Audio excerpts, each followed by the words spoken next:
Welcome to Tejas world. ഇന്ന് നമ്മൾക്ക് ഒരു ചമ്മന്തി പൊടി തയ്യാറാക്കാം.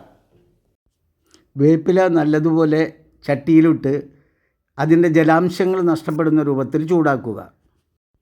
പിന്നീട് സാമ്പാർ പരിപ്പ് എടുത്ത് ചട്ടിയിലിട്ട് നല്ലപോലെ ചൂടാക്കി ഒരു ചുവന്ന കളർ വരുന്നവരെ രൂപപ്പെടുത്തുക.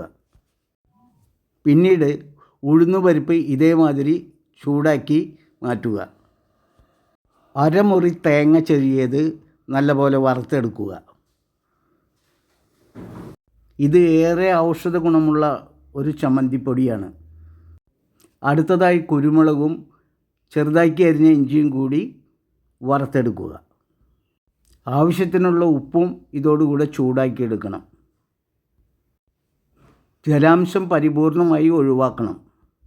സ്റ്റൗ ഓഫ് ചെയ്തതിന് ശേഷം ചീകിയ ശർക്കരയും പുളിയും കൂടി മിക്സ് ചെയ്ത് എടുക്കുക. ഇപ്പോൾ ഇതിലെ ചേരുവകളെല്ലാം തന്നെ നമ്മൾ വറുത്തെടുത്തിരിക്കുകയാണ്. പിന്നീട് മിക്സിയുടെ ജാറിൽ വേപ്പില പൊടിച്ചെടുക്കുക. ബാക്കി നമ്മൾ വറുത്തെടുത്തിട്ടുള്ള എല്ലാ ചേരുവകളെല്ലാം ഇതോടൊപ്പം പൊടിച്ചെടുക്കാവുന്നതാണ്.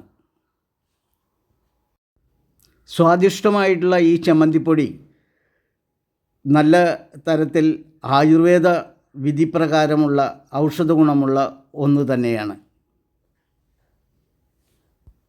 മാസങ്ങളോളം കേടുകൂടാതെ ഇരിക്കുകയും ചെയ്യും. കഞ്ഞിയുടെ കൂട്ടത്തിലും ചോറിൻ്റെ കൂട്ടത്തിലും മറ്റു ഇഡ്ഡലിയുടെ കൂട്ടത്തിലും അതുപോലെ തന്നെ ദോശയുടെ കൂട്ടത്തിലും ചേർത്ത് കഴിക്കാവുന്നതാണ്. ഇത് മാസങ്ങളോളം കേടുകൂടാതെ ഇരിക്കുന്ന ഒരു പദാർത്ഥമാണ്. ഇതിൽ നമ്മൾ പച്ചമുളകോ മുളക് പൊടിയോ ചേർക്കുന്നില്ല.